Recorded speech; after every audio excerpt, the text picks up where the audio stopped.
Hi, this is Dennis with Second Chance Tackle. Today's going to be a fun project, and it's courtesy of Bill. Bill is up in Massachusetts, and boy, he finds some beautiful reels and has some wonderfully well-maintained equipment. And this one he found on eBay, and many of you are jumping right away and saying, I know that reel. Well, you know the reel. Maybe you didn't know this one was marketed by Sears. This is under the brand J.C. Higgins, and that tells me right away that the reel was made before 1961, because in 61 Sears changed their branding to Ted Williams. And if it looks familiar, well, it is familiar in all regards, except that this one in my hand here is the Shakespeare Spin Wonder 2065. And what a over-engineered, totally beautiful fishing reel. And that's what we're going to get involved in today. We're going to show you how to take what is really a slow-turning reel here. This one's what I call grease-choked. And we're going to restore this reel for Bill. And, well, stick around and see what one of the most beautiful American-made reels in the past century is, regardless of whether they call it the Spin Wonder or it's called, in this case, the J.C. Higgins with the Sears 7-digit code 5353130. Only a Sears person would know, I guess. All right, we're going to start by taking off the exterior pieces and parts. That's the spool, essentially, in this case, and the handle. Take that off as well. Now, the handle is, well, a little bit different, but not really. It's the color of the handle, it's the color of the case, but essentially it's the same handle that's on the Spin Wonder. And that's what they did. These are referred to as trade reels. Trade reels means that they're not the fellow to manufacture. We all know Sears didn't make their products, but they did have their branding associated with it, whether it was Kenmore or Craftsman or J.C. Higgins on the sporting goods side. Who was J.C. Higgins? J.C. Higgins was the primary sporting goods purchaser for Sears. And I guess it's probably a little bit like the Converse story with the Chuck Taylors, where Chuck Taylor was a Converse salesperson, and they put his name on the shoe. Well, it's the same thing here with J.C. Higgins. He was the buyer that worked with the sporting goods manufacturers to make the Sears specific brands. And in some cases those models varied, and in some cases they were dead ringers. And this one is a dead ringer. It's one of these where you can go ahead and use the parts from one reel and another, and they're totally interchangeable. Who else made reels for Sears? Well, Ocean City made a lot of reels for Sears. I also believe that Bronson made a lot of reels for Sears as well. Okay, we'll catch up on that in a little bit, but let's show you what a Spin Wonder 2065 or the J.C. Higgins reel looks like inside, and you'll see why I appreciate this as one of the best made, particularly in the USA, fishing reels in the last century. Before we do that, I want to encourage you to subscribe to my channel. I want to encourage you to participate in it, be active with the comments and liking the videos if you like them. And I cover all kinds of fishing reels. In this case, it's a vintage spinning reel. We're going to take that off. The 3 screws are out, and you just have some time separating it from time to time because of the way that the gears are set up. But you just work it off, and eventually it will come out. Particularly in this one, since I noticed that it's what I call grease choked. Well, in this case, it's not grease choked, it's totally devoid of grease, which has the same effect on the reel.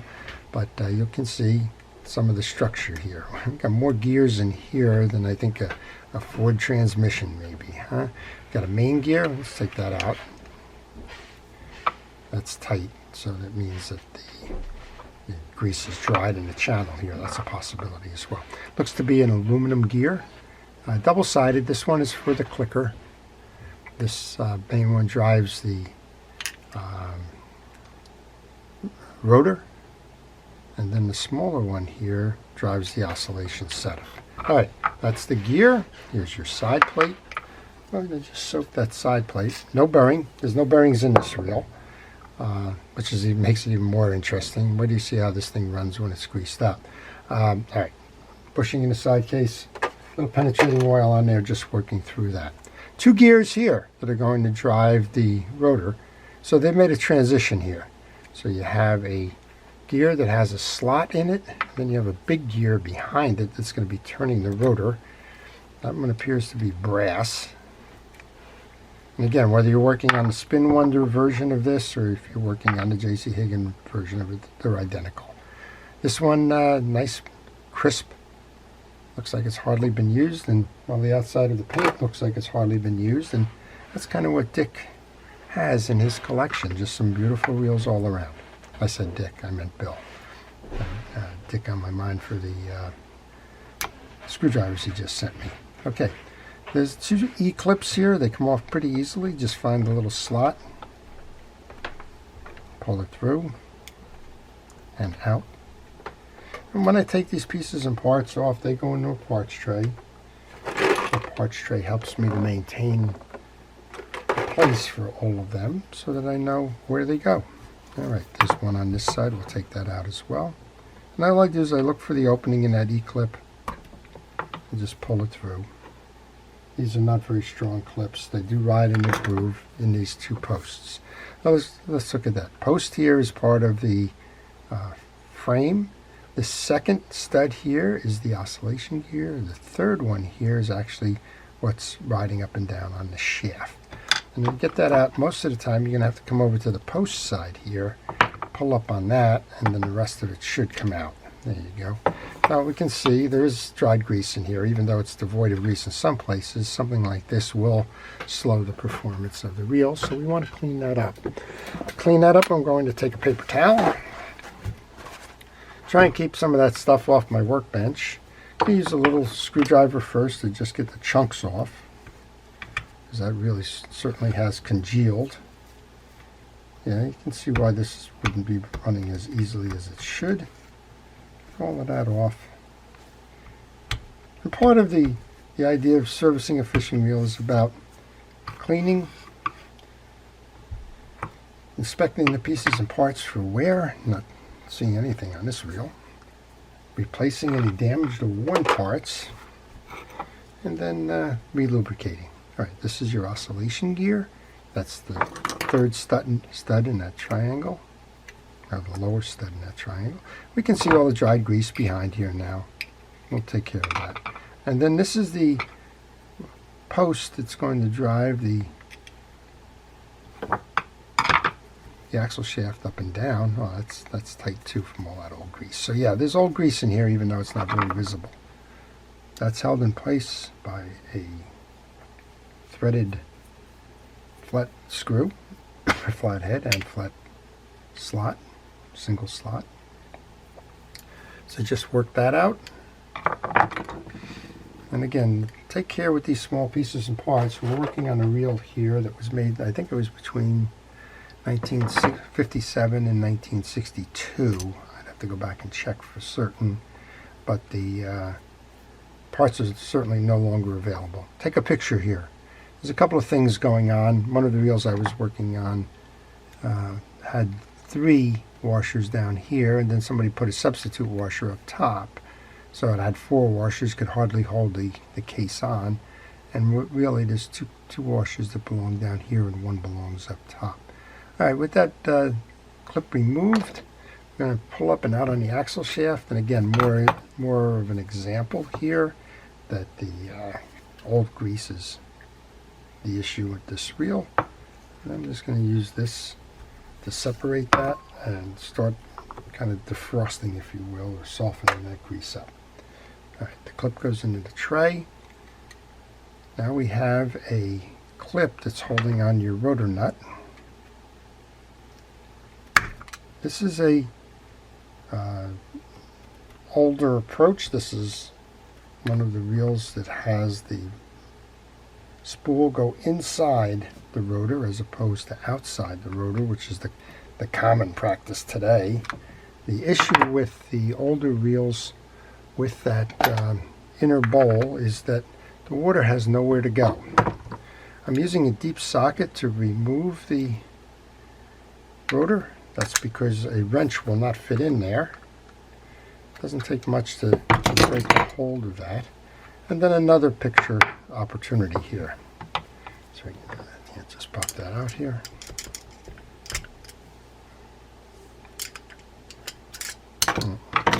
Well, it's stuck in there. There's no big deal about that. There it goes into the parts tray. Picture, because there's a tie down that comes next. I guess if you weren't paying much attention, that tie down could be put on the bottom of it. And then we should just be able to work it up and out by pulling. In this case, there we go. We just popped it right up and out. So we have our, this is the trip mechanism for the piece. That'll go into the parts tray. And there's a single washer underneath that. And there's our rotor bowl. Okay, we want to take a moment here then to clear up the case. I'm going to use that penetrating oil again to bring that up.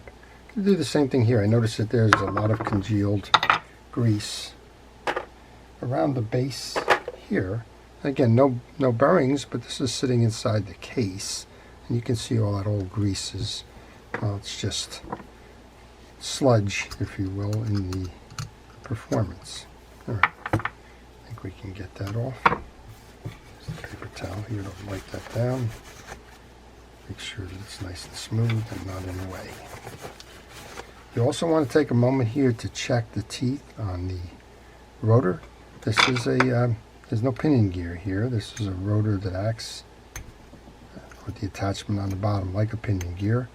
Those of you that have serviced Mitchell 300 wheels know that although this is not identical, it is very similar in the way that that's structured. It has the pinion gear attached to the rotor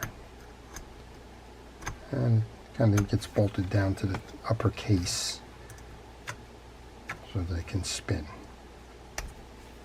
Alright, there is the old grease in the channels. We're just getting rid of that at the moment. Good time to tell you if you have any questions on fishing reel service, this reel, anything along that lines. If you want to leave those questions in the comments section, I will try to answer those for you. A little spray on there, and just a quick little buff out with the bristle brush will take care of any remaining grease trapped in there. Okay, that's that piece. It's big enough I don't have to put that off to the side, and we'll do the same thing again here. I use a flat-bladed screwdriver as a scraper. I just want to get all that old grease and hanging out there for years. Get that out of its way, and we'll restore this reel to its probably it's kind of close to showroom kind of performance, because I don't see any issues in the reels themselves in terms of broken pieces, parts, wear. The case is always a good place to start when you're trying to evaluate how heavy the reel has been used. If you find a case where the paint is in good condition, chances are that, well, it hasn't been overly used or abused, or at least it's a sign that it's been well maintained.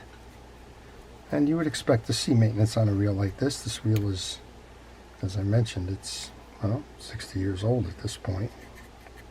More than 60 years old. And if that's the case, well, you would hope that somebody along the line stopped to put some greases and oils in it and that. Okay, even the original case paint is pretty much on there. Just a little bit of wear where that oscillation gear goes. Let's put this back together. We'll show you how it goes back together. We'll do a little bit to clean it up and get it going again. While I do that, I'm just going to soak the sides of the bail wire with that penetrating oil. If the bail is functioning, you don't need to do anything in terms of removing it to inspect it. If it's hard to trip, well, of course you want to get underneath there and try and figure it out. A little bit of grease onto the stud for the oscillation gear and onto the shaft for those double gears. Let's put those back together then. Grease on the back end of the oscillation gear. The teeth have been cleaned. I looked at those. They're all in good condition. Unlike the some of the other spinning wheels, it doesn't really matter where you put the stud when you go put that oscillation gear back on. My force of habit is always to put it below because you usually have a crosswind block. We have a little bit of a different setup here, so it doesn't really matter. I'm going to put that rotor on next. Let's take a moment here to re-grease that pinion gear. Probably hasn't seen grease in quite some time. So make sure that you get a nice healthy dose of it in there. Don't glob it on, but do a nice job putting it on. You also want to get grease onto the shaft behind, because that's where the inside of that gear is going to ride. Give it a spin. Make sure it spins nicely, which it does. Okay. We saw that next up would be the washer.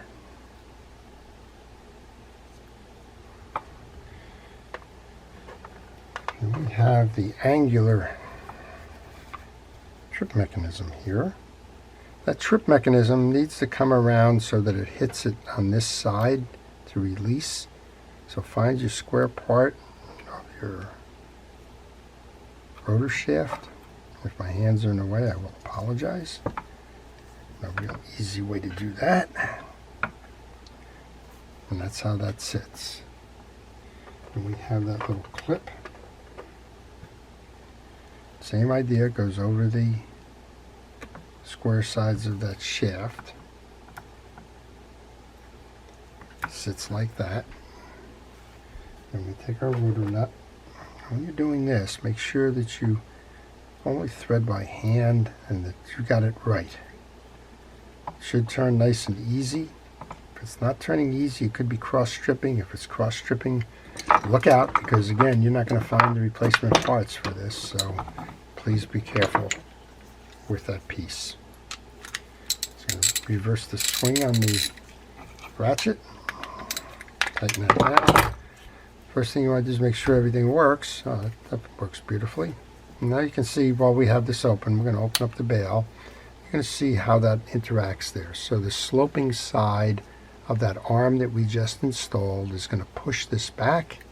That's going to cause the trip. Okay. When you do that, now we should have one of those tags hanging similar to this one. Just go grab a pliers, pull that up, and that'll lock that nut in from turning and getting in the way of anything. All right, bring that down. We've had this soaking. Feel it. If you feel any rough particulate on there, what you want to do is go back and maybe use something a little bit more abrasive, maybe a kitchen scrubby, piece of steel wool, something to get that roughness out of the way. All right, before I put that on, here's that beautiful gear again. You always want to inspect the teeth on the gear. You want to make sure that they're parallel, running parallel to each other, and that they're not damaged in any way. I can bring that one in over the post. Work it down so that it meshes with that gear there. It's kind of a spiral drive. And then we want to take that smaller gear, this one, same idea. Check it out. Grease it.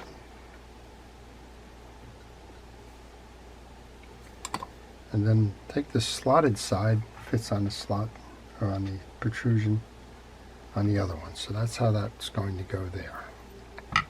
So the main gear's larger teeth are going to drive this. That's going to turn the gear below, which turns your rotor shaft. Okay, bring this back in. You can put a little bit of grease into the channel there. Bring this down. Find the hole and center the hole so that it's facing you. On your drive component, there's a short side and a long side. The short side is the one that's going to go in, and the screw side is the one that's going to face down. Locate the hole in the axle shaft and set it so that the hole for the lower screw is in place. Then I'm going to use a screw starter here. I'm going to try and use a screw starter here. It's a very, very fine little slot there. I'm not having any luck with that, am I?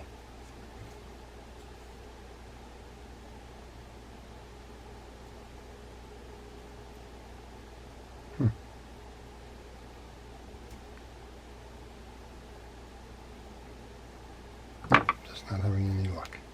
Alright, well, let's see if this one is going to hold. Should. Another alternative here is to just dot this with grease. Line that up.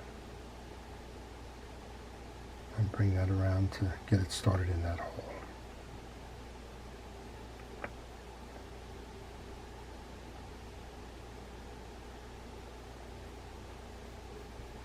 Okay, there we go. Tighten that one down. And now, well, we got this big piece here that was one of the first pieces we took off. A little bit of grease onto the bottom. That's really the only thing that's going to be sliding. A little bit here and as it faces the top. Center this on the post. Don't recall if I put grease on that post, so we can do that now. Bring your post over. Next thing to do is kind of hook it around that post on your axle shaft.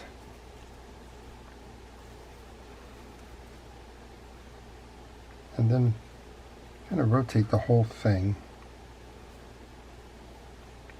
so that you can get the stud on your oscillation gear in the window. Press it all down until all three are in the proper place.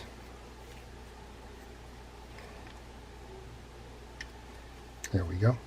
I just felt that sit in. That's what it should look like before you put those E-clips back on.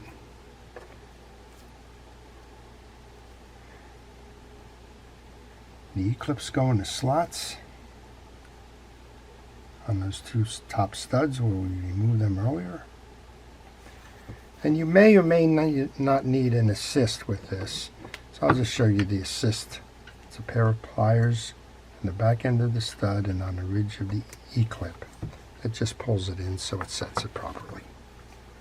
Do the same thing with this one.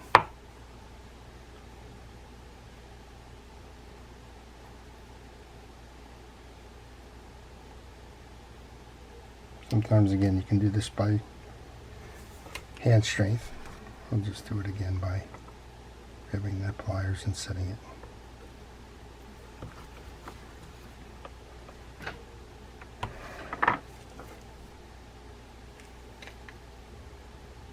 Okay, that looks good. Take our main gear, inspect the teeth, both the front drive and the back, grease it up,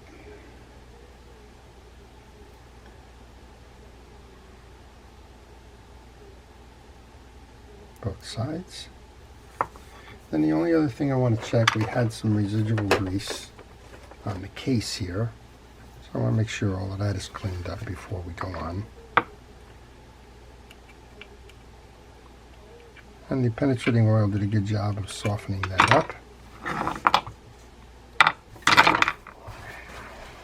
Wipe that down.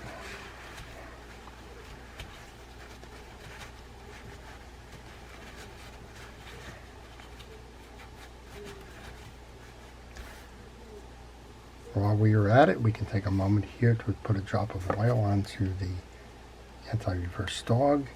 And when we go to reinstall, we want to make sure that that dog is in the off position, which is what it is. Okay.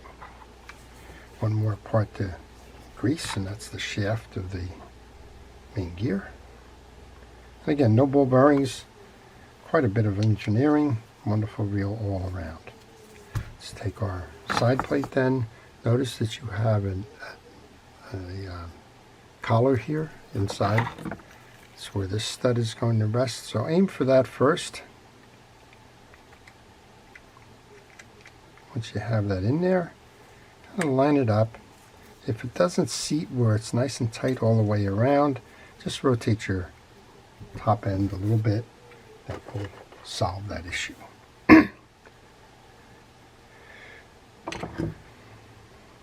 3 more screws to attach. And as I mentioned, this is probably one of the most over-engineered reels that I think were ever made, considering this is a freshwater reel. You look at the gearing and the precision and all of the things that have, the components that have become part of this.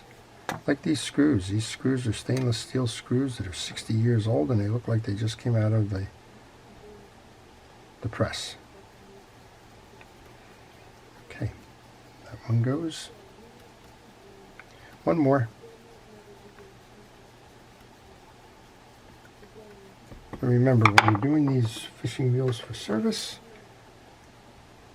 patience is a best thing of practice, or a best practice. There's no awards given for fast. Just be patient. One more thing we want to do, we want to check the drag system in here. That makes all the sense in the world, given that these are also 60 years old. We have no idea. The reel from Bill's note was that it was purchased in 2023 on eBay. So, well, I'm just never quite sure what you're going to get there. Let's take a look. Alright, I pulled it out, solid center. Everything's dry inside. We've got some variation of leather or cork as the drag washers. They appear to be in good condition. They are permeable, so you want to grease them to keep them flexible. I'm going to use a fishing reel drag grease called Cal's Universal Drag Grease. You don't have to run out and buy it if you don't have that. Simply use the fishing reel grease that you've been using to maintain your reel. I'm going to do all three of those. I use my gloved hand to spread that grease around and keep it off my fingers. And you can have a little bit extra on these. You don't want a lot of extra. It'll only get squeezed out. But the sequence for putting these back in then is the first is the drag washer. Then we have two of these metals. Make sure that they're clean. This one looks like it has a little bit of something on there. And you alternate drag washer and that metal washer, which is called the keyed washer because it's got the internal piece that looks like a rectangle. Then we have what's called the eared washer, the one with the 2 points. That goes in the middle and seats in the slots in the spool. Then the last drag washer goes on, and the second keyed washer. And this one needs to be a little bit buffed up as well. And tarnish here is probably used in fresh water if it's been used much at all, because there's limited corrosion or tarnish on that. Just take the second one, line that up as well, and then reset the ring into the groove in the spool.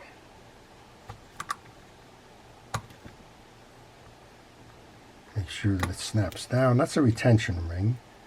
Not going to do anything other than keep those drag washers in there. We've done that. Let's bring that over and align that. Take the top nut, bring that back on. Tighten it down to make sure that the drag is holding.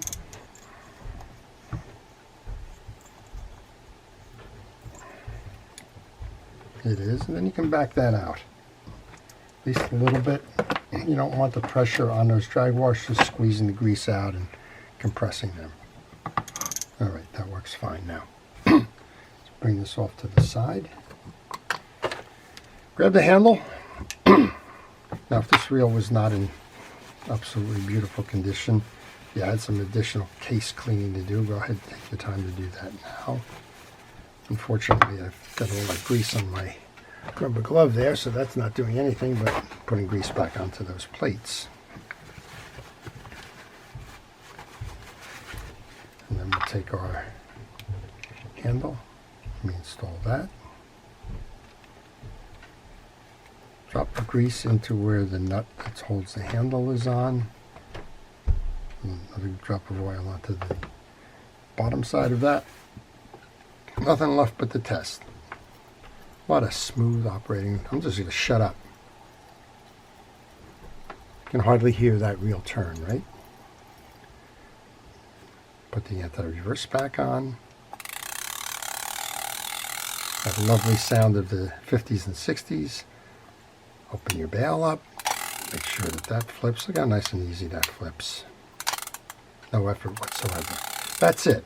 So this is the J.C. Higgins version of the Shakespeare Spin Wonder 2065, and regardless of what version you have, you now know how to service them, how to keep them running trouble-free for a long time, and if you have one in your collection, you now know how to appreciate the levels that Shakespeare went to build this reel. I want to thank everybody for watching. I really do appreciate your participation in the channel, and I want to thank our first responders for all it is that they do to keep us safe and out of harm's way. This is Dennis with Second Chance Taco, wishing everybody a great day.